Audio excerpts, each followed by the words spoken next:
You know what? I was in. About to start talking. I forgot. I was in OBS, and I don't know what this. They have two buttons, one for streaming and one for going live. And I'd hit the go live streaming. I'd hit the go. I'd hit the streaming button, but not the go live button. It's a weird thing. I'm not exactly sure. I'm sure there's a reason behind it. Don't ask me because I don't know what it is. But it was funny because I hit that button. I hit their button. I'm just gonna go check in. Just make sure I am. Oh boy, I gotta. How about I? There we go. I don't need to play the ad on my speakers. Okay, I'm on. Hit the go live button. Didn't hit the whatever. Hit one of the buttons. Hey, some guy. Okay, enough chatter about nothing. I brewed up some Tiguan Yin tea. I'm gonna be sipping on that. I'm gonna switch over. Bear with me for a sec. There we go. I think I'm not gonna need any other windows, so I can, or is it FL? There we go. In full screen mode, ready to rock and roll. I thought it might be fun to talk about building adventures, or making our adventures stronger, or thinking about what are the characteristics of a strong adventure, and then maybe can we figure something out about that? You know what? And I was trying to think of the right words for a lot of these, and I think that's almost where some of the, I don't know if confusion comes up with some of the.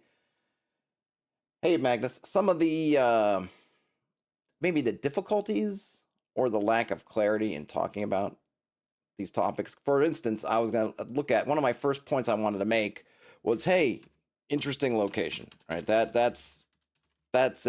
is something for a strong adventure. However, what does it mean to be an interesting location? And I started to think about that more. And I think oftentimes we get caught up in this interesting part and what we perceive to be interesting. And this ends up maybe not being the thing that we think it is. That makes sense, right? That we're chasing maybe the wrong thing. Or yeah, we're chasing the wrong thing. When we think of interesting, we might think of, hey, there's all kinds of doodads and stuff going on. I used to talk about this example more in the past, but there was a time, I think on Discord somewhere, this is ages ago, somebody was talking about their adventure, something they were building, and they had these crazy rooms full of crazy contraptions. So this was definitely for, they were talking about, they were GMing for 5th edition, but really, it's not really a 5e thing. They're making these encounter spaces that are really elaborate with a ton of all these things going on. And I think my point at the time was something along the lines of, why? What is this for? And and it's not like that. I wasn't trying to be the kind of Debbie Downer, like, well, you're an idiot or something. No, that wasn't what I meant. What I meant was that you're building this adventure and you feel like, and this is an early level. This might have been their level. They might have been, their level 1 or something. And you've got all this crazy stuff going on. And what I was trying to suggest was that it's not a sustainable practice to do that. Because as interesting as this whole thing you have going on in this room, in the end, it's kind of a gimmick. Oh, okay, we have all this stuff, and it probably, the upshot of it is probably things that would be easy, right? Oh, we want to move. Sorry, I'm just opening up my window here, Skosh. Oh, we want to move around the room, become difficult, because I think this one they had, conveyor belts and all kinds of things. So you've taken something that maybe would have been easy moving, and you've made it difficult because maybe you're running across the room, but you step on the wrong conveyor belt and suddenly you're slid off to the side, or maybe you get lifted up a level, right? There's all kinds of shenanigans that can happen there. But some of the shenanigans are actually kind of annoying. Oh, look at that. Nope, thank you. Kind of annoying shenanigans. And number 2, it's not a repeatable structure.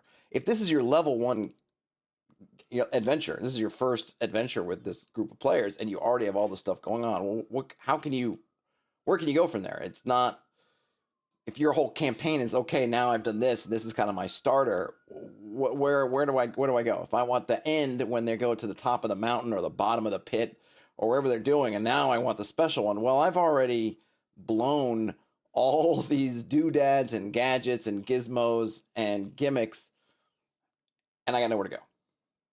The other thing is that I've noticed this pattern.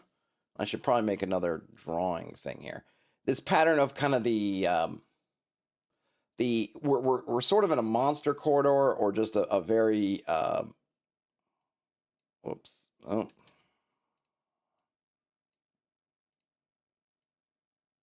We're in a sorry. We're in ye old really linear room, and there's another room, and there's another room. I think you get the idea. And then each one of these rooms has some kind of theming to kind of make it special. Right? So you go 1, 2, hey, Pete the Giant. 3, right? And you kind of go along like so. And this can work. Okay, the 36th Chamber of the Shaolin is something in this vein. You're starting on the first level, you learn stuff, you beat the test, go to the second room, second area, learn stuff, beat the test, third room, right? It's something that it can work once or twice. And lots of things can work once. I think maybe that's the other point I want to say kind of off the bat is oftentimes someone will say something and then someone can come on and say, well, it worked for me or it worked for our group, or tons of things can work. All kinds of things that are bad, and this is in all forms of life. I'm sure whatever you do for a living out there, whatever hobbies you have or sports, whatever, you'll see plenty of things that you would say, boy, that's not the way you really want to go around it, but it'll work. And yeah, it'll work a couple times. You ever see people at the gym that just they're doing their weightlifting and they're super buff, people are super in shape, but they're doing it in a way that because maybe you've been taught or maybe you're a trainer that's like, this is awful, but they're doing it, but it's not what you'd want to. And what you want your practice to be, or I'll think of my father playing tennis. My father is a pretty good tennis player at a certain relative level, but his basics are terrible. He makes it work for him, but it makes some things really much more difficult than they need to be because he doesn't have the right basics. His basics are off, so everything's kind of thrown off. And that's kind of what I think I want to emphasize here. It's not that you can't have great interest or strong adventures without these things, but you're putting a lot of work on yourself, because if you're going to have a linear dungeon like this, then you better hope that these 3 rooms are super evocative and I don't want to use interesting, evocative and just strong and have a really high, I don't know, character or interactivity or whatever, because how many times are you going to run this back before the party's like, okay, we're in this same kind of really linear thing where our choices, we don't have any choices. It's, yeah, sure, there's might be something encapsulated in each room, but essentially we're going down this one corridor, right? How many times can you run back this formula before it goes, okay, kind of enough of that? So interesting, circling back to interesting is maybe not the right word that I want, because it's not so much about the interesting location, because that's another thing. One, I am of the opinion, and folks out there can chime in the chat or later on in the comments or whatever, and tell me if you disagree or not, that I think that you can make a lot with a little. You can really, I guess what I'm saying is, if other things are hopping are engaged, if your players are engaged and you're engaged, and there's really interesting stuff going on, then the location doesn't matter so much. You can have a great moment in, people have had great moments in taverns or just in the street or in places that are not particularly wild and exciting and exotic, so to speak, but it's all these other elements that enter into it that can make the location or make the location powerful, or locations powerful. It doesn't have to be the set dressing. It doesn't have to be the gadgets or the gimmicks. And I would say that the more you can conserve those gadgets, gimmicks, whatever, then you'll have stuff to deploy later when you want something. Like when you want to take it up a notch at some big moment or something really keen, then yeah, pull out the conveyor belt and put a conveyor belt in a weird spot in a room, make it interesting. Then, if you think about this person who was building this whole room with all these gadgets, he could have spread that gadgets and used them separately, probably over a whole campaign and not run out, but he'd thrown them all into one room. Pete says, primed for choices which have impact. Yes, and that's pretty much where I was going to get to. Yes, you want the location to be one that offers a lot of choices. That's pretty much exactly what I was going to get to, and not just choices. I know this is that kind of. I feel like this song gets used a lot to almost where it's lost what's supposed to be, but the idea of meaningful choices. You may hear this bandied about. You may be familiar with the concept of the meaningful choice versus the simple choice, and you might be wondering, well, what separates a choice from a meaningful choice? So, to give you a little context, if you were to take a player, or imagine at the beginning of an adventure, you drop the party in the middle of the desert. It's sand as far as the eye can see. It's perfectly flat. There's nothing to any horizon, and there's no differentiating characteristics anyway. They spin around. It's like, yep, you see the same thing. In fact, it's even a cloudless sky. There's not even a wind. There's nothing. It's just desert. Now, where do you want to go? Well, on the one hand, they've got 360 degrees of choices. Heck, they could probably dig a hole if they want to and head down into the earth, or maybe they could try to jump and fly away if they want. But none of those choices are particularly meaningful because it doesn't matter which way they go, because they have no way of making any kind of educated choice. Do they go south? Do they go southeast? Do they go west? Do they go northwest? Do they go just east? It doesn't matter. I mean, and over the horizon might be something where you say, look, it matters, but it doesn't, because they don't know. So they can't make a choice of, if we go east, this is going to happen. If we go west, this is going to happen. They don't know. So you have all these choices. You can have an abundance of choices, but none of them are particularly meaningful because they have no context.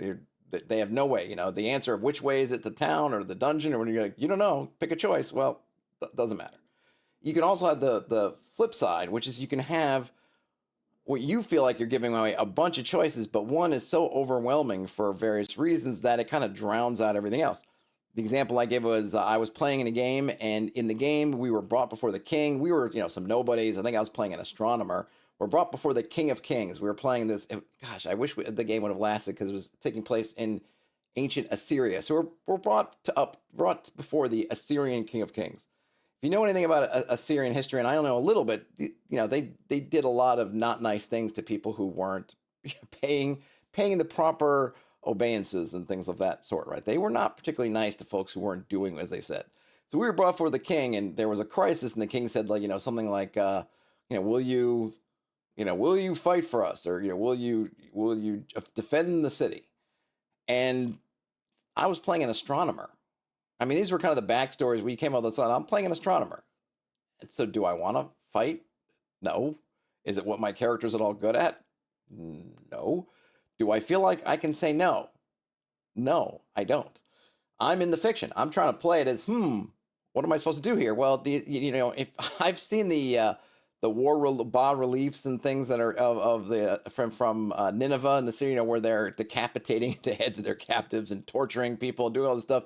So you go through all that, showing you how powerful the King of Kings is, and you get to the court, and now you're given this offer. It feels more like the Corleone family has made you an offer you can't refuse. You can't refuse. And when I talked to the GM about this, because we'd had fun as players and kind of the table creating these backstories of sort of all this ragtag group of people that weren't particularly warrior types, right? His thing was, well, you could have said, you guys didn't have to, but the game wasn't set up for us. I mean, the choices weren't made. We weren't put in a situation in which the choice to say yes and no were even made equivalent. It was like you could say yes to the King of Kings and go out and fight, which as a player and as a character, I didn't really want to do. Or you can say no, but say no, if we're in the fiction, feels like it's just certain death. So there is really no. It's really just yes, and you can either say yes with gusto, or you can say yes through gritted teeth, but you're saying yes. Again, in that sense, really there's not really a meaningful choice. If we say no, it doesn't feel like we're doing kind of what we're supposed to, or even what the game's setting up us to, and saying yes feels like the only road ahead. Even if literally, yes, we could literally say no, it doesn't seem like we can actually say no, if that makes sense. Pete says they came across a book which details how people process and navigate a city space. They found that extremely useful for description and formulating adventures. Oh, Kevin Lynch's The Images of the City. Oh, or The Image of the City. Has the concepts of paths, edges, districts, nodes, and landmarks. Oh man, I'll have to try to remember that for later. That sounds really interesting. So you want a location, and I'm trying to keep this kind of vague because it doesn't have to be for sort of dungeons. It can really be for any space. I was talking about just now a situation where we're in a throne room. It's really a social location. We're not there to investigate the throne room. We're in there. This is just where the thing takes place. But the thing that's taking place is a social encounter, but it has the same.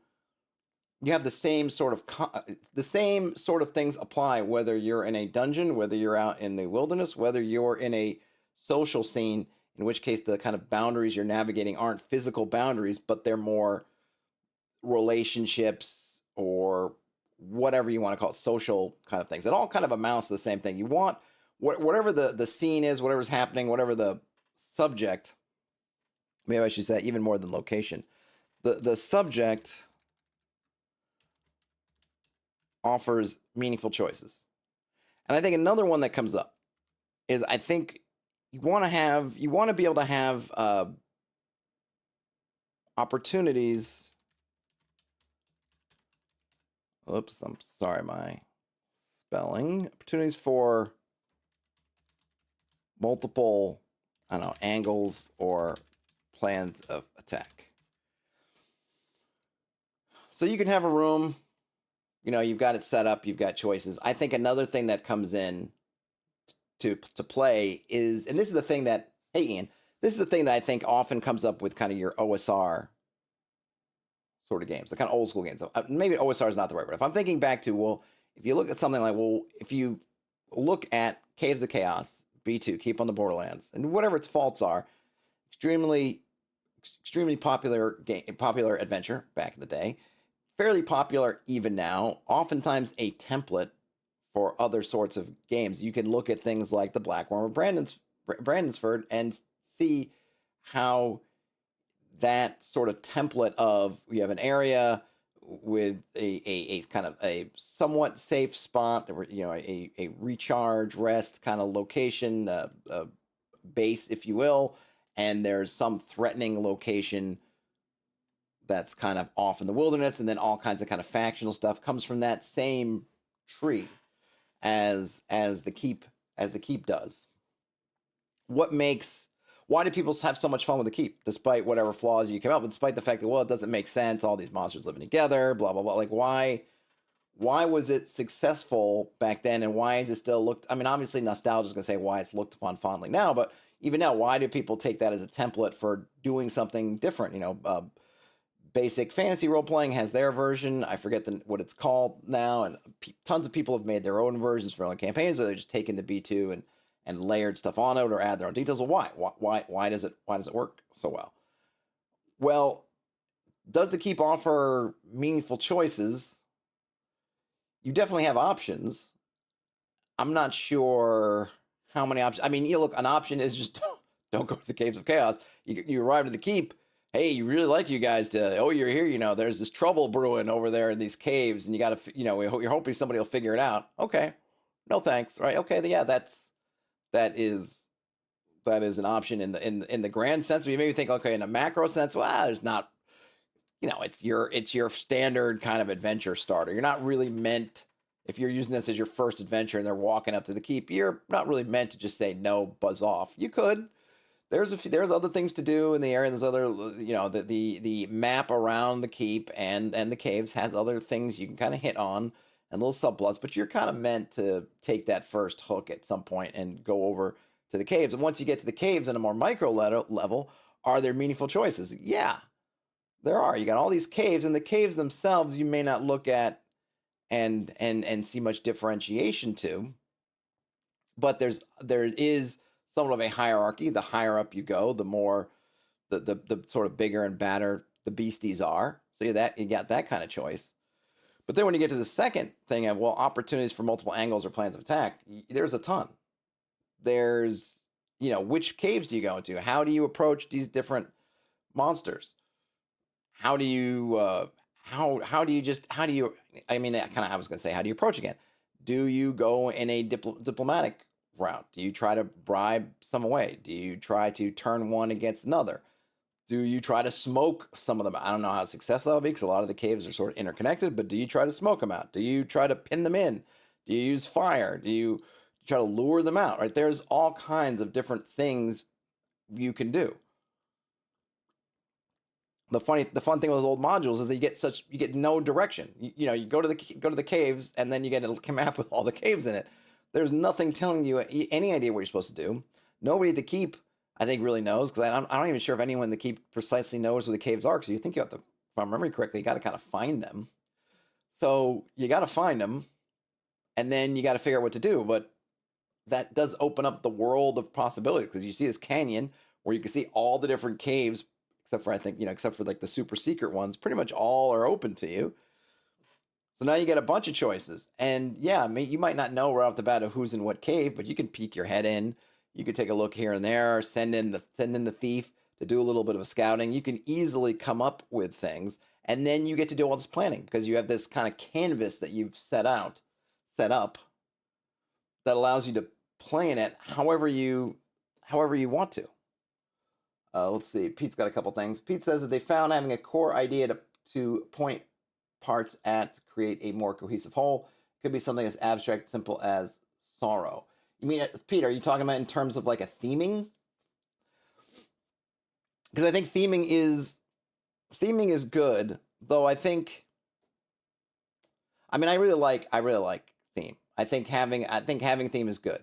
I think sometimes it can be too easy to rest your laurels on theme. Like I found that when I find that trope of the kind of corridor with the different rooms, this ends up being a sort of people will lean on theme a lot. Like, oh, this first room's about love, and this second room's about hate, and this third room's about friendship. Like people will like all deep. And I think when they work, to the extent that these work, when they work, it's people have managed to hide the linearity behind a really strong, engaging theme or kind of puzzle. But again, right, is it a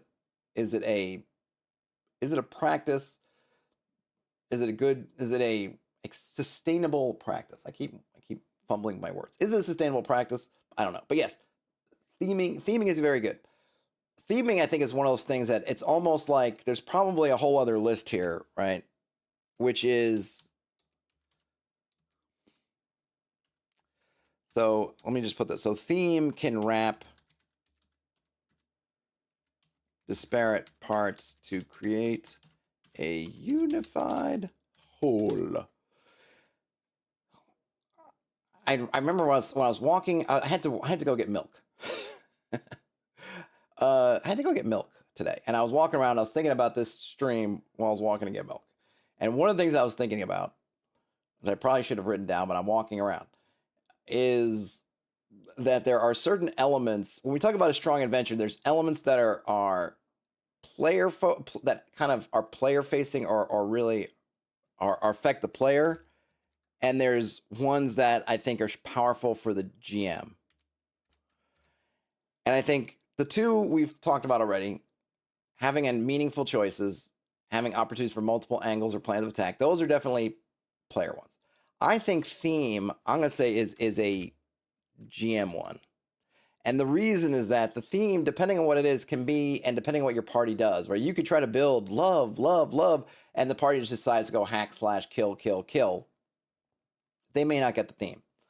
But for the GM, that theme, as Pete alluded to, or maybe even said, helps you create a cohesive thing. And I think it can be really interesting to you. I often like to think of themes in terms of, I think a long time ago, I quoted this book on playwriting about this idea of that when you're writing a play, you're basically, and this would apply to really any kind of media, is this is your exploration of a theme. You ask a question, and then you in the play you try to answer it, right? So the classic example is Romeo and Juliet. Does true love, right, just kind of true pure love, does that conquer all? And the answer is yes, it does. Now, yes, they both die at the end, but their love was stronger than everything else. Nothing could pull them apart at all, right? The love beat everything. I suppose you might be able to argue, well, they didn't they died, so what good was it or whatever? But it's about that kind of love conquering all. Yes, it does. There's a terrible price and whatever else, but the kind of their tragedy is really this demonstration of you can't You cannot stop them. Their love is going to propel them, and nothing you can do to stop them, not even the threat of death, which is the worst threat that we think we have, right? That's not going to do it. Nothing is going to trump their love. Their love is at the highest point.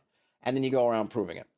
And I think the point that this person was making, it's an old book, it's a famous book, but it's an older book. I don't know if they were talking about they were really talking about plays, but obviously, like I said, it applies. Is looking at that kind of theme. And if you as a GM, if those questions are interesting to you, then exploring an adventure in terms of true, some of them might be, and you're playing a game, right? And the party is not, in Romeo and Juliet, Shakespeare can maneuver everybody out to put them in the spots he needs to be put them in. In a game, you can't, or you shouldn't anyway, try to force your players to play in a certain way. But you can present these themes and see kind of how your players go off. And then you can almost have a similar thing where you can kind of present these questions and see how your party reacts to it. See if your party feels more strongly about, say, greed versus friendship, right? And you could throw some things out there to kind of play around. And if that theming helps you as the GM drive you to inspire you to work on the adventure and to really put it together, and gives you the kind of inspiration and structure and things that you need, then it's great. I don't think you can just hang your hat on the theme and just say, hey, theme, all right, oh look here, it's all whatever, because you're going to want to vary up, like theme, like in a lot of things. P Giant mentions in a comment about a great song, right? All that, right? The song doesn't just carry on a single thing and just take it to the end, right? 3 minutes of the same notes and the same melody and it was whatever. There's always those variations, and when do they cut against the theme, right? So that the themes are great, but you're going to need to vary it up. But to the extent that a theme can motivate you and provide sort of a scaffolding, in a sense, to your adventure, I think it is certainly a positive.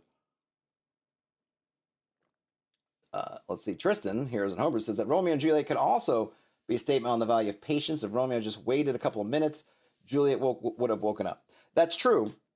That's true. Though that's kind of in a singular moment, right? If we look at the play as a whole, patience probably would not have worked, or it might have worked. I mean, that's the nice thing about really pieces of art is you can make these arguments over what it is, right? Would Juliet may have woken up, but there probably would have kept being trying to be separated, right? It would not have, patience probably would not have solved the problem, but maybe it would have. I don't know, maybe, and I know there's been some movies and things that have looked at that in some different angles. I'm taking it up. So yeah, you can make your own. That's the great thing about wonderful art. So you got theme, which is good. We got meaningful choices, right? We have opportunities to make those choices, to do things differently. I'm going to mention this one. I mentioned it in my PAX 2024 kind of wrap-up video. I played in the Dungeon Key. Jean-Luc ran a game of his Dirtbag system, and we were running an adventure by M. Allen Hall. And that really epitomized in many ways that these kind of concepts, which is really what I was thinking about originally, because I really enjoyed that adventure, and I enjoyed it. And it was making me think about, well, why did I enjoy it? I think it's a good thing to ask yourself if you're playing a game at a con or just your home game or someone else is running. It's hard to ask if you're running. I think you can try to analyze your own, of course. Sometimes it's easier to analyze somebody else's because if it went poorly, it's easier to see the weaknesses or whatever didn't work easier than with your own, where you might kind of fill in. But of course, if everybody had an awesome time, then you can do it. But I was thinking about, well, what did that adventure, or it wasn't a big adventure, it was a one shot, right? What did it do? What did it lay out there? Now, the big thing, and I thought about this when I was on my walk getting milk. I meant to say that the bottom line really is what's going to make an adventure great, ultimately, more than anything else, is you, your table, your players, that stuff. Right? The adventure can give you the tools. The adventure can sort of lay it can lay things out for you, but it's never going to trump you and your players having a good time. You and your players can make a great time out of, if I don't even know what the most objectively bad adventure is out there, if one can even say that. I don't know. Maybe you could go on a DM's Guild and find one and say which one is rated 0 out of 0 stars by like thousands of people that we might be able to say, yes, you, that sir, is the, or madam, is the worst, is the worst module, worst adventure of all time. I guarantee you could have a fun time with it. But I think that probably to the extent that or if you go to, you go to 10-foot pole and you read one of Bryce's reviews, and it's not that you can't make. It's not that you can't make a good time out of it. It's which adventures are being enabling you or helping you or making it easier, and which ones do you feel like you're probably fighting against to make it a good time. I did want to mention that because no adventure on paper is just going to be able to do it for you. It's nothing. It can set the table for you. It can lay out your forks and knives, whatever. But you as the GM, you're going to be, or whoever is GMing, you're going to be kind of cooking it. And the party is going to be enjoying it all together at the table, and that's more than anything else is going to determine if it's a good time. You can have the best, whatever the objectively is, the best adventure ever written, and you have some people who are just not clicking, or for whatever reason, it's going to be a bad time. The adventure can't save you. Okay, it can't save us from ourselves, and I guess ultimately, it can't save us from ourselves. I don't think there's anything else to be said. It can be an aid. But it's not a panacea. It's not an instant win. Nothing like that. So I just want to put that out there because the really, what makes a strong adventure is you. But in terms of when we're looking at our tools or creating our own tools, this is kind of that secondary part. Pete says if they decide to write an adventure, they know they'd get more a cohesive adventure if they wrote from Stairway to Heaven than 70s English rock ballad. Yes, true. I'm not sure if you're referring to theme or just specificity, but specificity is good. There's a bunch of, I'm trying to keep it pretty generic. There's a bunch of, you can get into a lot of in the weeds kind of stuff for good and ill. I think oftentimes when we're talking about stuff, when we're thinking about stuff, on the Discord earlier, someone was asking about pantheons of gods and how many do you need? And I think Tristan pointed out first, and I kind of +1 on top of it, that you don't need to put the whole pantheon up front. But people want to. So you end up like, I got to create 30 gods or whatever it is. Because you look at the Greek god pantheon and go, oh my gosh, they've got 24 major gods, minor gods, whatever. Do I need to do that? And the answer is no, you don't. But it can be difficult, not to do that. And what I was saying about that, just in terms of like Stairway, like if you're looking at Stairway as say an inspiration instead of just English rock ballad, Stairway is going to have a lot more meat to it just because it's more specific in a way. And it's going to have that more kind of place, a sense of place. When you think of a generic 70s English rock ballad, you might get bits of Stairway to Heaven, you might get whatever, but the uniting principles are going to be kind of wishy-washy and mushy because it's just like, it's kind of a little bit of this, a little bit of that. Whereas if you go Stairway or I don't know, something kind of different, Hotel California or something else, like they're a kind of a singular thing with a singular, and I would say that's probably a good. I think that's probably a good thing. Like right, like be specific, be singular. Don't be afraid, to make. Don't be afraid to make choices. Don't be afraid to be specific. Don't be afraid to kind of go your own way. Gosh, should I just do 70s? What? So we did Fleetwood Mac, Go Your Own Way. We got Stairway to Heaven, Hotel California, Aqualung. I didn't see any Aqualungs on the street today. What's the Knights in White Satin might work. I don't know lyrically that much about it, but don't be afraid to make some choices. Don't be afraid to kind of put things out there. I think specific is going to be more than generic, and and find that thing you like, right? Find that kind of what is your inspiration and kind of go with it. I think you find like something like Brennan'sford that is very specific. It has its own, it's the dragon in the Blackworm, the worm of Blackworm is a very specific idea, right? They could have just taken a generic dragon and plopped it there, but they didn't do that. And so their dragon has this kind of specificity of place and kind of a tone, and in a sense it could, I haven't, it's been a long time since I've looked at Brandonsford, so I probably need to look at it again, but that kind of concept of theming, there's the theming of greed in those dragons, and Wolves Upon the Coast has a similar sort of theme of greed with their dragons, but that plays into it. It's specific, and he wasn't afraid to make that choice. He wasn't afraid of saying like, you know what, this dragon's different. Your dragons, your D&D dragons, or whatever dragons you got, they may be a certain way.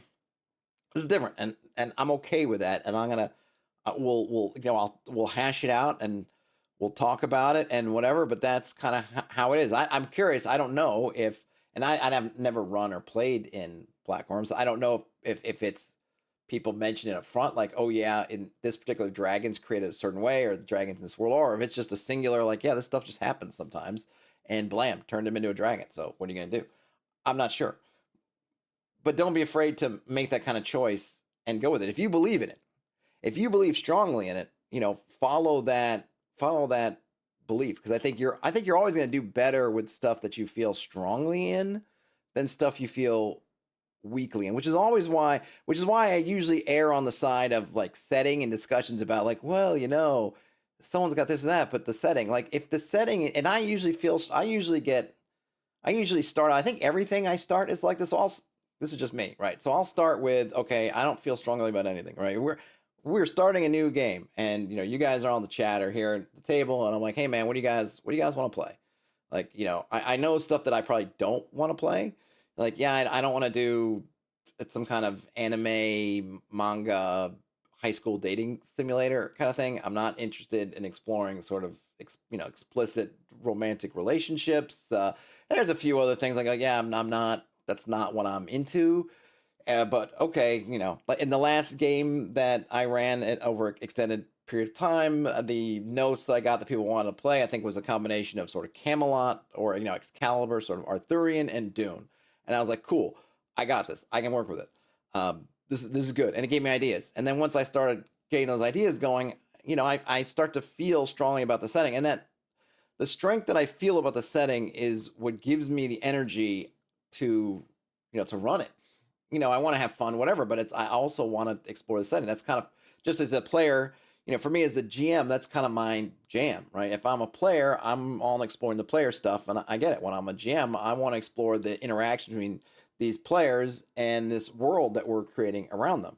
And so, to me, undermining that stuff is just taken away from my mojo to win. Now, not every, and that's not to say that you never have dialogues about it or set in stone or all that stuff, but there's a certain point where I go, you know what, this is kind of the thing. Like Dune and we agreed on sort of Dune and Arthur, and that's kind of where we landed. Now you're trying to change it more into, I don't know, Buffy the Vampire Slayer, and that's great, but it's not what, it's kind of not what we all signed in for. So I usually fall on that plane like, hey, your setting is kind of the thing that you sold everybody on, and it's probably the thing as a GM that you feel that gives you that energy to that you really want to explore. Because remember, the GMs are players too. You want to explore this thing, so that's a strong thing, and it shouldn't be just lightly tossed aside. Conversations, compromise, all that stuff, but you shouldn't just like, it doesn't matter. It's like, no, it matters, because it's in the same way that player choices matter. This is kind of a choice thing. So when you're when you're in your adventure and you've got these things, theme and these things, and being specific, and you got something you really a light hits those parts of your brain, you can just feel it lighting up. You want to really go in and grab them, because one, it doesn't happen all the time, and two, that's what's going to carry you through all the prep and whatever else you do, is going to be that kind of like, that's that part that you love. At least I do. I don't know. I'm always kind of, I should probably do a poll or something like, why do people GM? Like, what is the thing that you love about GM? For me, it's exploring the interaction between a group of these characters and this kind of world setting, whatever you want to call it. Pete says, use things that you love. It will transmit to your players into fun. Yes, I would like to think so. It can be, you can't strangle them with it, right? You got to have room to breathe, which comes into that meaningful choices and opportunities for angles. It can't be that they're in the setting and the setting is more precious, right? You can't be precious about your setting. And I want to make sure that kind of comes across, because there's a separation between feeling strongly about it and, but taking things seriously, and then treating it like it's made of porcelain and nothing can be changed, nothing can be broken, whatever idea you have in your brain cannot be perturbed. you gotta have, it's gotta have some flex. It's gotta have a little rubber in it or something that gives it a little bounce, or it's gotta be made earthquake proof so that you can have some shimmy shaking and some resettling. You got to be able to knock down the non-load bearing walls here and there to make adjustments and do things. You can't be super rigid. You got to be. I guess I should put that in. You got to be flexible. Or yeah, the adventure should be flexible, right? Let's see. Be flexible.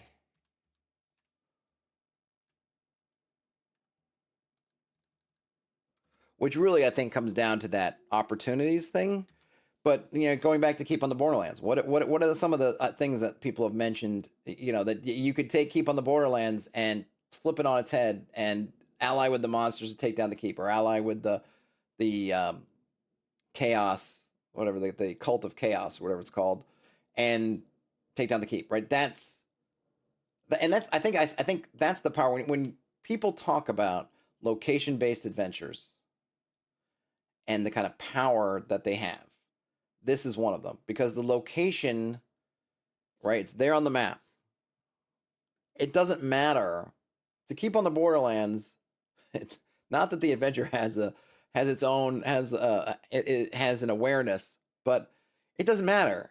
You could start a party off as acolytes of the Cult of Chaos, set to infiltrate the keep. You could totally run that adventure. Forget the adventurers deciding to turn on the keep. You could start with them being allied with the one traitor that's in the keep already, and that their plans to try to bring down the keep by hook or by crook. And the adventure, it works. Now, granted, there's stuff in the caves that's not going to be particularly useful, but it might if you decide that there are factions in the cave who want to do things differently, and you're allied with one faction, not another one. You could end up with intra conflicts that result in having battles in the caves that aren't about you taking down beasts from the outside or monsters from the outside, but it's you and the orcs against the goblins, or you and the troll against the whatever. Like, the adventure works. It's everything still there. You could argue that they almost asking you to do some of that, have shenanigans like that, because they give you the layout of the keep with everything inside and where all the money is. Right? Remember we looked at Hamlet, or if you were on the stream, we looked at Hamlet a while ago, and Hamlet's got the same thing where it's got all the things are kind of laid out, and nothing is really given more importance than the other. You've got this layout of the town, and it's saying, oh yeah, these guys follow the druid. These folks are spies for a neighboring, kingdom or whatever area. Oh, these are agents for the Cult of Chaos, and there's no and which farmers happen to have loot. Everyone's got loot. Who's got loot buried where?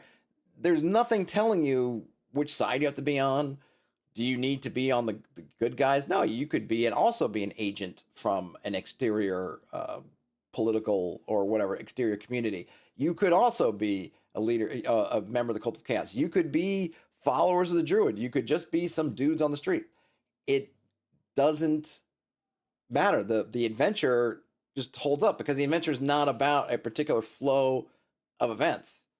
It's there as a setup for whichever events the party happens to unleash one way or another. And I think Black Worm is like that too, in that there's the dragon there's things going on and stuff will happen, but you can have a lot of fun in that adventure and not worry about the dragon at all, or the dragon does what it does and you do something different, right? The adventure holds up under that kind of, it's that kind of flexibility of saying you don't have to come at it a certain way.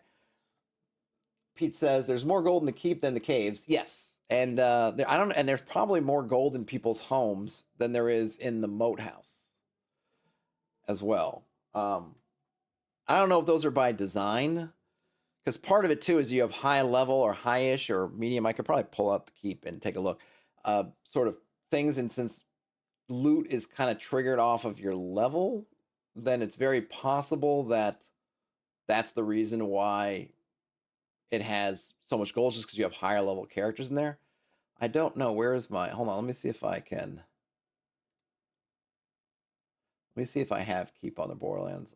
I know I have it physically, but it's not anywhere nearby, and I've got it digitally, but I don't know if I've downloaded it from drive-through anytime recently. Can I search? Will this let me search and find it? There it is. All right, let me swing this. Shoop. Okay. Right. So going back to just here, we got all the caves, but you can, all these caves are pretty much accessible. Now, there's not a lot of differentiation, but you can poke your nose in here and get here. You don't, the thing is with the differentiation, right, is you don't have to necessarily commit too far to get it. Having these caves, and the caves, you don't know if you're a first time player, you've never been here before. You don't know that the low hanging fruit is on the bottom. I mean, it makes sense just because, like, what do we call low hanging fruit? It's the stuff that's easier to get, right? That's what I say. Like, oh, that's the low hanging fruit. It's close to the ground. So you've got the low hanging fruit, and then it steadily goes up, up, up. So you might just imagine, if you understand any of those things, that the top is going to be harder than the bottom. Now, on the flip side, you could argue perhaps that if you've played OD&D and other things, things tend to get harder the lower down you go. But here you're coming from you're not going down, you're going up. They sort of flip the script on that slightly. But, either way, you can examine these, you can smell, you can look for tracks. So it's not like the desert. You can very easily go get, without having to invest a bunch of time, you can figure out what's going on in different caves and make choices. And then on the flip side is, because you have this open, I don't know, box canyon, whatever you have to call it, you can figure out all kinds of approaches on how you want to handle these. And of course, inside the dungeons, part of why that jacazing, that adding that dimensionality, 3-dimensionality to it, which this has, which Caverns of Thracia had in spades, multiple access points. So you can go in through E into this cave entrance, and you could also come out of D, or you can end up coming up and coming around here, exiting out here. All these different ways of getting through things is, in a dungeon, it's making physical that having choices.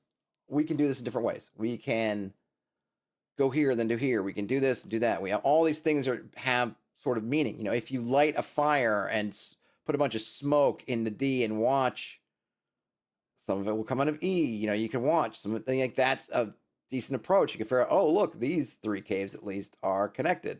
Maybe, let's see, are there any other ones?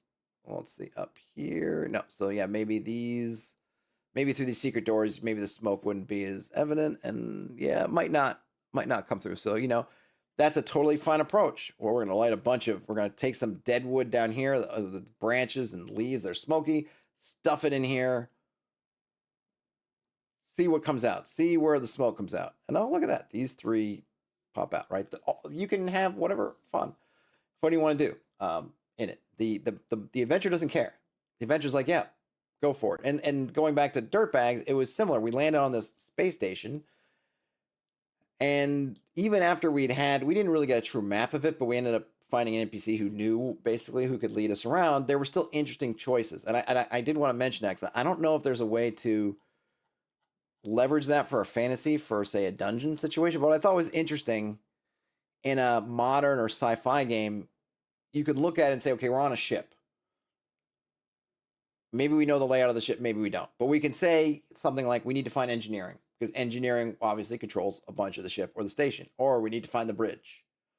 Or we need to find security. Or we need to find computer terminal. Well, you have all these little goals that, if you're making the adventure, you obviously scatter around. But there are also things that the party players know about. Like, we know, I've never been on a spaceship.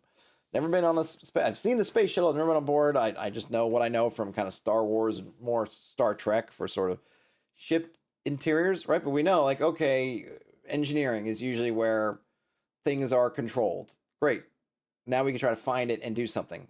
I thought that was interesting in kind of that sci-fi game. I was wondering if there's a way to take that kind of idea and put it in a fantasy setting, or you can think about, right, in the Caves of Chaos, there's no engineering.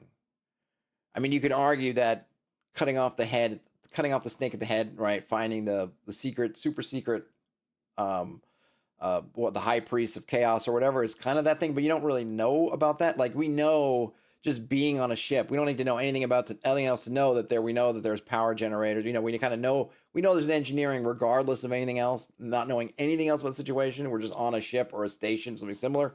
We know there's going to be some kind of engineering. We know there's going to be some kind of bridge control room area. Kind of similar. Like, if you go in an office building, you just know that there are certain things. And we don't have that with dungeons. It would be curious. It's something to think about because as players, that just gives us ways to make it almost like it's giving us ways to give meaning to choices that the game itself doesn't have to give us. Just by telling us in a sci-fi game you're on a station, automatically we know just in our brains go bloop, all right, stations, what do they have? Sleeping quarters, promenades or some kind of decks, sleeping quarters, and those kind of engineering bridge, whatever. Therefore, even if we end up in a docking bay that has maybe it's got alien handwriting that we can't read and we don't know, we can try to aim for something. Dungeons don't have that same kind of thing. There's nothing in the caves particularly to aim at. It's kind of like, well, you gotta kind of discover it, and then, oh, look, if this is where the priests were, oh, I think they're actually down here, off here. Somebody, like, oh, look, there's something going here. But at least I think the priests are down here. Anyway, or maybe they're over here. I can't remember. Anyhow, fantasy dungeons don't have that. I don't know how to bring that into a fantasy game, but it was kind of an interesting note, I guess, that in sort of modern other games, you kind of have that. I guess because they're closer to us, right? Because we know from submarines and naval ships and media, all these things like stations and ships and things like kind of have, and we kind of aim for them. Fantasy dungeons, we don't have that, which may be part of what makes them so fantastical and unique. But we don't have. So what I was going to look at. So, oh yeah, we're just going to take a look at the gold in the keep. Oh, I was just going to see about kind of the levels of I was just kind of curious, not really to do with anything. Yeah, the priest is from the Caves of Chaos. We got that. Loan bank. I don't remember. I don't want to get too sidetracked on here, but I will say, just in terms of how the caves are aligned, there's no real difference given to the caves and the keep in terms of their treatment. So we have the caves map, and then we roll down. We got the outdoors map, and then we got the keep map. And granted, they're not given the blue treatment, so I suppose maybe that's a signal to us that it's not the dungeon map because it's not on the blue, the non-printing, non-photo blue. At the same time, the caves all have numbered rooms. These all have numbered areas. All those are the caves. Notice we get the outdoors, the caves, right? They're all given kind of equal treatment, which means that the adventure itself, the location is super flexible, which is, like I said, I think that's what helps make the location-based adventures. If you're wondering why people love location-based adventures or talk highly of them, that's kind of why. Is you have this location with stuff happening, and the players can kind of do anything they want, and the structure of the adventure is flexible enough that they can do that. Now, it's not necessarily for everyone, for every table, and for every situation, because if there's a weakness to location-based adventures, is that they're location-based, and if you don't do the kind of legwork, right? If you just decide to leave the Caves of Chaos, then they're gone. Okay, that's the location, great. It doesn't travel. It doesn't travel. But and not to say there's no remedy to that, because of course there is, which is just, if the Caves of Chaos is important as the thing happening in the world, then if they leave, then the threat of the Caves of Chaos is just going to grow and become more and keep moving and keep chasing you, kind of thing.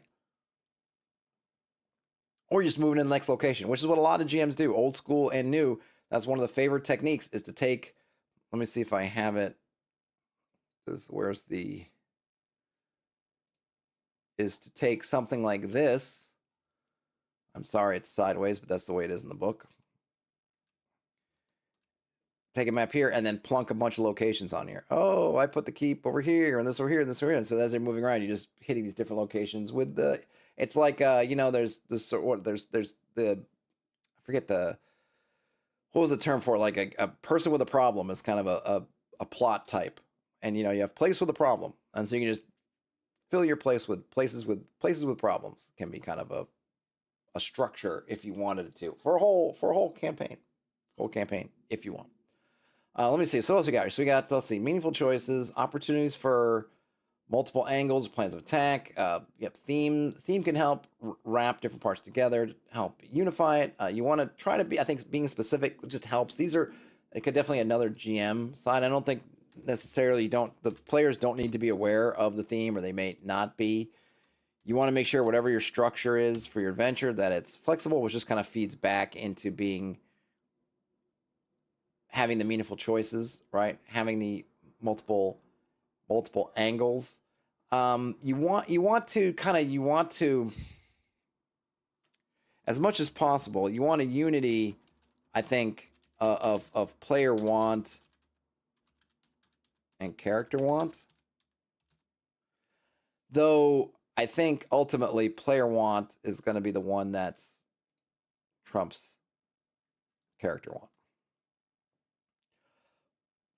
If there's something, I often feel like, I don't know if this is totally true. I often think that when you get into this is what my character would do kind of nonsense, it's because the player wants to do something and they want to do it, whether it's be a goof or almost kind of prank somebody or just kind of troll or whatever it is, right? They want to do it. And then at that point, they'll just kind of mumble, or they don't want to do it if it's like, well, I'm not going down there. Well, why not? Well, that's not what my character would do. They don't want to do it. Like, I feel like what my character would do or not do is kind of like, well, that's what I want to do, or what I don't want to do is kind of right. I think they just, it makes it, it's that, it's almost like it's like the tabletop way of becoming taking in the passive voice, right? Instead of saying I made a mistake, someone says mistakes were made, right? Because when you use the phrase mistakes were made, what are you obfuscating? You're obfuscating who made the mistake, right? Mistakes were made. By whom? Who made the mistake? Well, I'm not saying. I'm going to tell you mistakes were made. Did you make the mistake? Oh, let's not get into that. That's just mistakes were made. That's what you're doing. You're removing yourself from the equation. You're not admitting to making a mistake, but you're admitting that somehow mistakes were made. And I think in some ways the role-playing game equivalent, tabletop role-playing equivalent of mistakes were made is that's what my character would do, right? You cannot, or you will not say, you don't want to say, I wanted to do it. Yeah, man, I wanted to troll you, or I didn't want to do whatever. So you can't say, well, it just happened, because nothing would happen if you didn't, as a player, it wasn't vocalized or written down or whatever. If the message wasn't passed on from the player. So you can't, everyone's around the table, they heard what you said. It would be almost impossible to say, well, mistakes were made in that case. But what you could say is like, well, that's what my character would do, which again has that same effect of removing yourself from the equation. Well, yeah, I didn't do that. That's just I was just following my character. I'm method acting over here, and just that's what my character would do. That wasn't me. That's just what my character would do. When you're building an adventure, I think a strong adventure is going to unify things that your players want to do and things that your characters want to do. Which means, if this wasn't clear, that not every character is going to work not every adventure is going to work for every table and every moment. Regardless of how good the adventure is, if your party is just not into dungeon crawling, or they've already done a bunch of dungeon crawling and they want something else, throwing the Caves of Chaos at them, or another dungeon crawl, however amazing it might be, probably isn't going to work in that moment, because the players just like, they want to do something else. They're not into it, right? That's not when I was playing that Ancient Assyria game, it's not that fighting stuff was bad or that I don't like fighting stuff. That's not what I was really trying to do in that moment. I thought we were going to explore something else, and that's what I was interested in. And then I'm doing this other thing, and now suddenly I'm like, I mean, one of the times I was getting kind of ornery as a player was I was in a game and it was very linear, and it just got to the point where I was just getting tired of linearity. And for me, that being tired of it, I was starting to question why my character was going along doing this stuff. Like, oh, like we're on the side, we've done like this, we're on the shores of a river and we want to go across, but we had to there's some guy there with his little raft, and he's like, you can go across if you answer me these questions 3. And I was just getting tired of it. And I'm thinking like, why can we just, I'm going like, it was manifesting in the moment because in the middle of the game, I'm not generally the kind of person to be going like GM, like can you whatever. So I'm manifesting my frustration as like why am I doing this? Why is my character standing here by the river? Because we could just go down the river or up the river or just stand next to the guy and just chop down, make our own raft. Maybe it won't be as good. Heck, can we just chop down a tree and just hold on to the tree and just kick our way across, paddle our way across? Why are we like? And it wasn't that, and it wasn't really a character thing. Maybe my character probably didn't give a crap. My character probably is thinking, if I'm only in the fiction, my character's like, well, I can answer this guy's 3 questions and just take a nice, easy trip on the raft. Or I can spend the next 4 hours cutting down trees trying to build or do something else janky and have to get wet. Probably fictionally, it makes a ton more sense just to answer this stupid, no matter how stupid I think these questions are. Answer the questions, get on the raft, get across. Me as the player is getting frustrated, and my frustrations are coming out and me questioning why the heck are we doing this. So a strong adventure, they say you have one, and it's not something you can really, if it's a new game, new whatever, you kind of roll the dice, and you hope in the new game that people are going to be kind of open so that you're like, hey, this is a new game, we can do it. And of course, in a setup like the Caves of Chaos or Isle of Dread is kind of another one.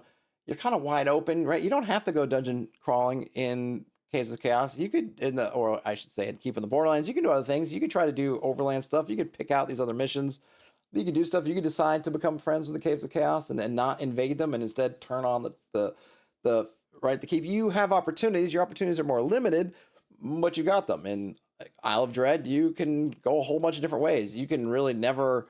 There's many reasons why you may never go to the middle of the island and get involved with their whole kerfuffle. You could have a lot of time just dealing with stuff on the edges of the island and the shoreline, and just kind of bumping around over there, right? It's got that flexibility. If you have that flexibility, then you don't have to be as concerned with what your players want because they'll be able to find it. You're offering up the buffet, they'll find something they like. The more structured, the more focused you get, you want to make sure that, hey, the players want to get there. It can't just be about their character. You could tell me in that game that, the secret to my character's backstory is on the other side of this river, and only this guy asking the questions can take you there.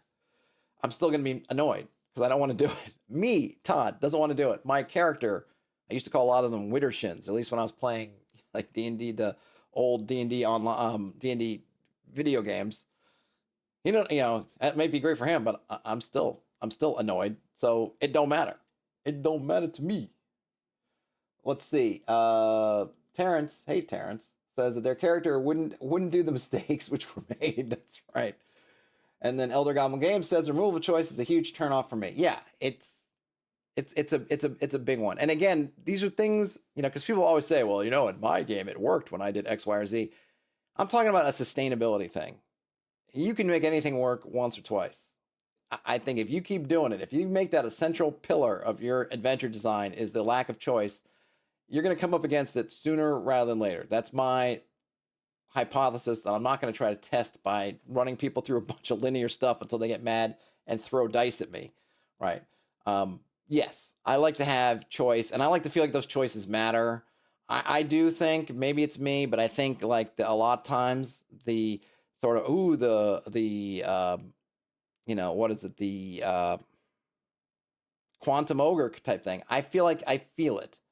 I feel like I can feel it in my bones, or those fake choices, the illusion of choice.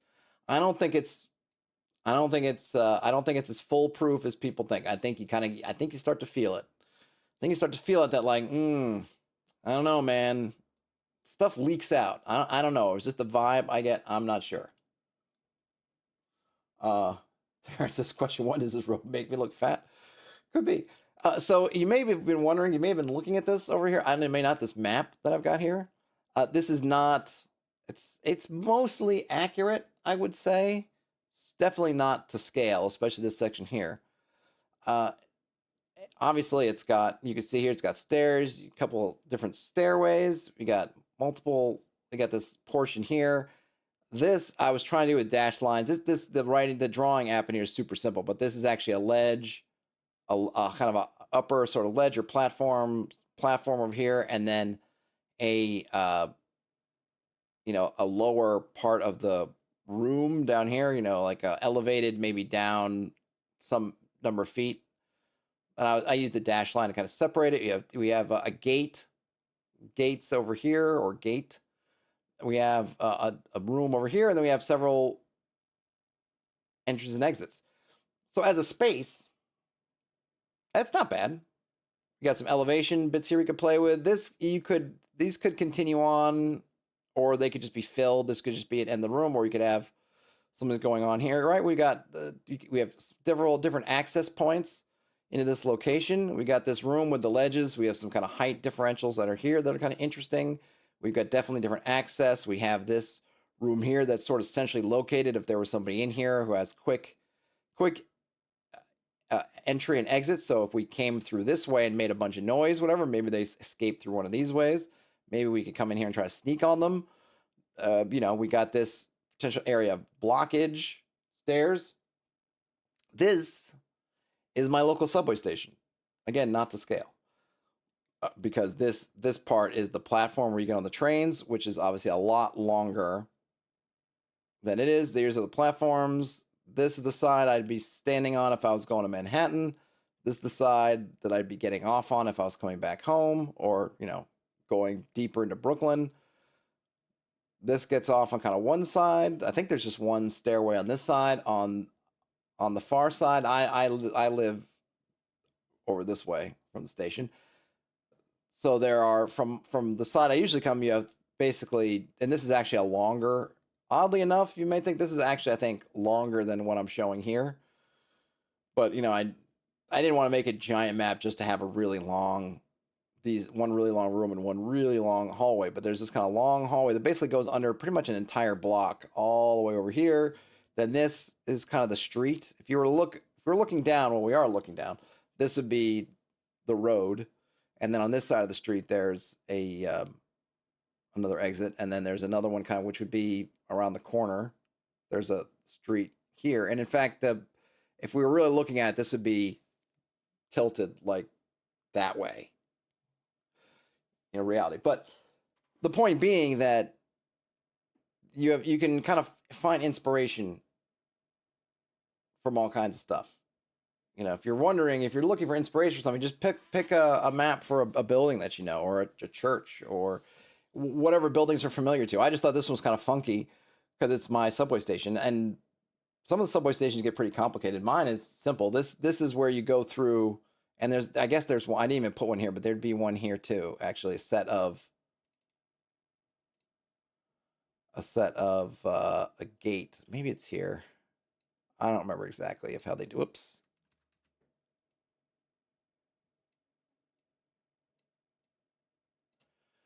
It might be like that. I'm not sure. But it's got kind of all the hallmarks, all the things that you're looking for. And this is where there's an MTA person. This is kind of their room. So this is on the subway station. This is glass. And there's a desk. I just didn't put the stuff in here, but this is basically like the control center. These are the turnstiles here, or I forget if they're across like this or here, but either way, like that, and then exits and ingress. You don't need to go crazy. The cool thing is, I was kind of trying to, I guess what my point was, that kind of these sort of jacazed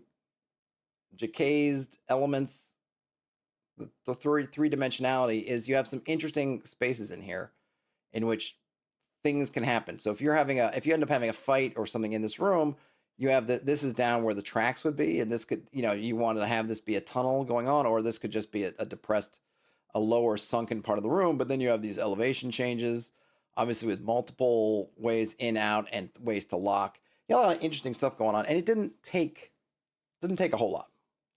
I made a this is one. I'll just draw it up. No, that's not what I wanted to do. Hold on a minute. Gosh. A location that I made that I had a lot of fun with. And hold on a minute. Okay. Was just a let's see, what did I have? I think I had a long stairway, and it was long. I don't know why, because it was supposed to be kind of descending down from quite high. So there was a somewhere here, and I think there was a kind of a double doors like this. It opened up into sort of a big space, and there was something here, and it was a natural kind of cavern, and there was some stuff here, and then kind of went like this. There was a what was it like? It was like a ledge, something like that. This might have been further over. I don't think it was that close. That, and then I think something like this. There was a rope bridge, and then this is just pit chasm like that. And I think I put water at the bottom of the chasm.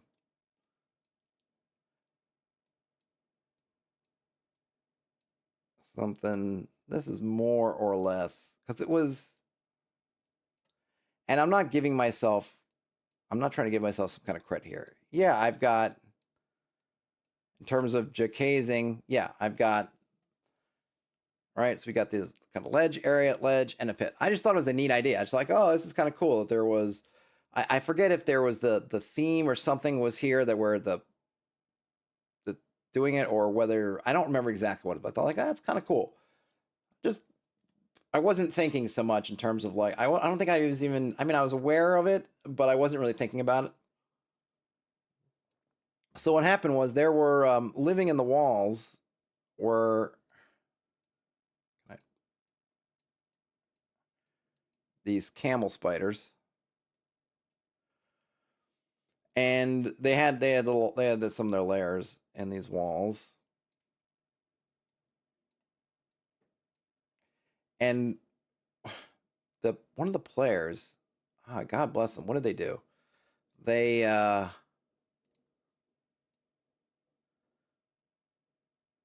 they yeah they got they it was funny because they kind of got they got bold. They got bold. Oh yeah, hold on a minute. Now now I think I'm remembering now. Okay, so the party comes down. They kind of check things out. They the wizard there. I think there was a spider was up here, and I think he threw a torch. Something happened. He did something with the spider. Or he had a this game. I let them have. I don't let them like they were available to them. I think were hand crossbows, and I thought it worked pretty well. It gave them basically a single shot, and you had to reload it, and reloading took your turn. And what ended up happening in my experience with a hand crossbow was that you got that first shot off, but then having to lose a whole turn to reload because I didn't let you do load and fire. It was like you could shoot it, but it was a full turn. So you're basically losing a turn to reload the thing. I thought it was a nice balance because you got that nice, you could have that kind of shot off, first shot off, but at the same time, you weren't going to just sit back and just crank it back in your hand crossbow. It was like, it was like what I kind of think they were kind of cool. It's sort of like that, almost like a way guns would be in sort of a pirate kind of theme campaign where you have the, the single shot gun where you fire it and then you just put it back in your pocket or drop it because you're not going to be able, you're not going to be able to reload it basically until after the fight's over because it takes too long. And even though you could spend a turn to reload the hand crossbow, just the amount of things going on, just losing a whole turn, action economy being blah blah blah, right? It was not usually it was not if it was not something that would be chosen. It's just as a player is looking at their actions, looking at everything that's going on, spending a whole turn just to reload the crossbow wouldn't cut it. So it without having to make any kind of rule, it just was naturally would just be that first. You could have it loaded, you could have it kind of cocked and loaded, you get that one shot off, and then you're kind of putting it away, and then after combat's over, you're ready to roll. I forget what happened, but the wizard just got cocky, and this is what happens in your games. This is how, even when you're pretty knowledgeable OSR stuff, you could still get caught unawares and get killed. Is he ended up coming across here, and I think if, there was a spider that they had gotten in here, but then another one came up here, and they got kind of cornered, and then these guys are on the bridge, and they ended up lighting the bridge on fire because they were trying to do something, and like something like this is rope, and it's like dry. This is burning. Lean up over here. Then the wizard. So the spider grabbed. These were camel spiders. I forget where I got them from because I don't think they're by the book camel spiders. Camel spiders grab the wizard and tries to take him back down to his lair. I just assume like that's what they're gonna do. They're gonna grab somebody. They're gonna grab lunch. Someone was kind enough to deliver lunch to them, so they're gonna get their lunch and they're gonna go back somewhere safe and eat it because you can't eat it when you have people like hammering at you with stuff. So they're gonna take it back. Try to take it back home. And then the fighter, which is awesome. Then the guy, the wizard, poor wizard's being held. I think he might have tried to break out but couldn't. And then the fighter decides to jump down, basically, and just launches himself off the side of this ledge. And we rolled some dice, but that kind of stuff. Talking about kind of wanting to reward things. Like I was definitely like, oh, that's awesome. So there were some dice rolled, and I was like, yeah, the spider definitely, you hit the spider, you the wizard, you knocked the wizard loose, but now you both are kind of, now you both are falling, right? And so then the fighter who was kind enough to then put themselves, I think they might have made another roll or I might have just given it to them, were able to put themselves beneath the he was able to turn so that when they hit the water, he gave the wizard he basically took the brunt of the collision with the water, right? He put himself, he was able to turn so the wizard, he buffered the wizard against damage, lost his armor in the process because of course he was wearing some kind of medium or heavy armor, so he had to kind of shrug it off. But it was this was a really fun moment, all full of stuff that I had no idea was going to happen. I put the spiders in there because I just liked them, and I was like, oh, it's kind of a cool element. You have no idea what's going to get triggered from these things, like you putting this there. But having that three-dimensionality makes those things possible. If it had just been a flat dungeon, it would have been interesting, but it wouldn't have had all those different elements come to play. Those elements were possible. The extra risks, the extra tension. It's not just that the spiders dragging them away down a corridor, which you can just follow. It's like they're going down this cliff and they're spiders, so they can do it. You can't. So how are you, if you let them go into the cliff and they disappear into the darkness somewhere, because all this is, they had torches and things. All this is dark, and so they don't know. Once the spider gets out of sight, dips down into one of those holes, they may not even be able to figure out which hole it is, let alone get in there, fight out. You got to make a split second. That round, you have to make a decision to do something. And they did it.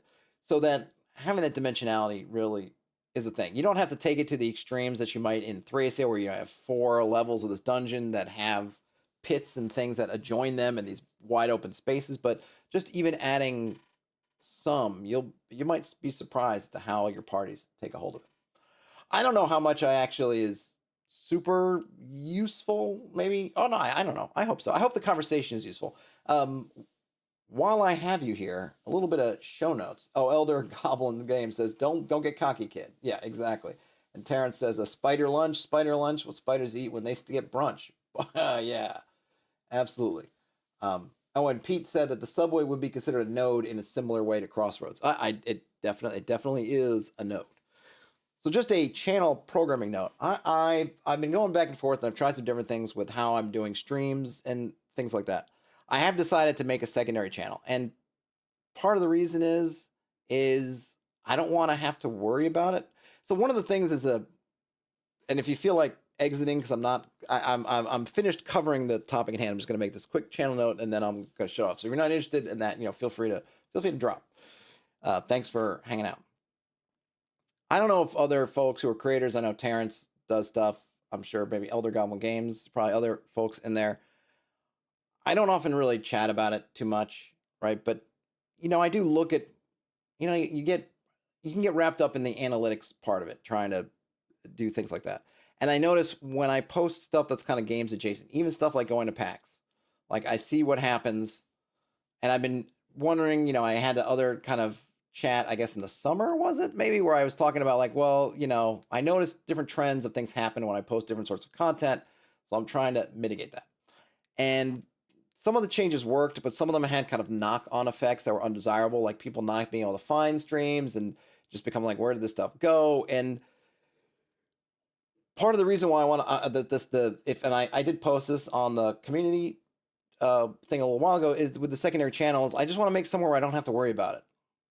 Where people, for the most part, people come to this channel for kind of I think, given the trends that I see looking at it from my side of the screen, for kind of the sort of gaming content. And as much as I like a lot of the other stuff and the more informal stuff, it seems to be, not in terms of the community, no one comes after me saying, hey, stop this or that. I just see it in the numbers. I just see things. I can see those trends, that there's a fair amount of folks that just aren't into that. And I think it ends up meaning that the stuff that I want to share, I spend more time on and doing stuff, just gets kind of not getting the amount of exposure that I would like, because it's in this blend of other stuff, if that makes sense. Might not make sense. I'll probably do a separate stream on this too. So, and I don't want to think about it. That's just one of those things. Like, I'm like, I don't want to, it's like this brain share that I'm sitting there. And it's not that I have to. Yeah, I could not think about it, but I kind of can't help think about it. Just, so I just thought, well, it's kind of the nuclear option, which is why I avoided to begin with. But I think it'll ultimately be good, because then I'll just post all my stuff that is not kind of formalized over there. And I'll definitely cross-link and I'll talk about stuff, whatever. And then I'll just that's my kind of behind that, my informal thing. And I can let that be an informal thing. And if folks want to be a part of that, they can, and they can kind of opt out without opting out of everything. So that's the bottom line, right? Because if you decide, hey, I don't like these kind of streams because I'm going on an hour and 25 minutes and blah, blah, blah. I just like the stuff where you're 10 to 12 minutes. You don't have to opt out of everything if you don't like this. Because this kind of thing, this kind of workshops where we're just not talking through stuff, will go on the other channel. And then if I have a formal, like, here are the 5 things I think you should do, that's 10 minutes or 12 minutes long, that will go on this channel. So the folks who just want that kind of formal stuff, where I may be doing more, just I'm sort of editing it up and it's more just concise and whatever, that stuff will be here.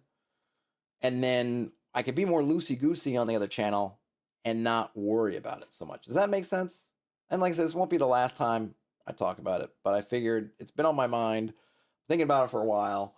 And like, it was another thing, like when I was posting stuff, me doing stuff at PAX, it kind of highlighted some of the stuff. I'm like, man, I don't want to be, I want to just be able to just shoot stuff off about whatever sometimes and share things and not worry about like, oh my God, my metrics. And I think having everything on the one channel just means that I feel I have to. Whereas if I have a secondary spot, I can I can let that be the secondary thing. And if you're wondering how you can help with this process, when I get that other channel set up, which will probably be any day now, I don't have to, there's not a high barrier entry to making another channel. It's just go over there and subscribe if you're into it. And then, just if I post over there, watch it so I can crank through those, try to get up to 1,000 subscribers and 4,000 watch hours and blah, blah, blah, and kind of get through the milestone-y stuff as quick and painlessly as possible. And then as far as what will change on this channel, there won't really be as much long stuff. There'll probably be some things I might do across. I don't know. We'll see. Special reports, something like that. But for the most part, this will be more kind of formal content, and the other place would be more informal. If I had to, if I had to sell them, maybe this is the formal content, the other one would be the informal content. And yeah, like I said, over the next, between now and kind of the end of the year, probably a soft launch where I'll talk about it a bunch and cross-link and all that stuff. General Nut asks if I will post the links in this channel for what? Yes, I will. You can call it the Todd Variety channel.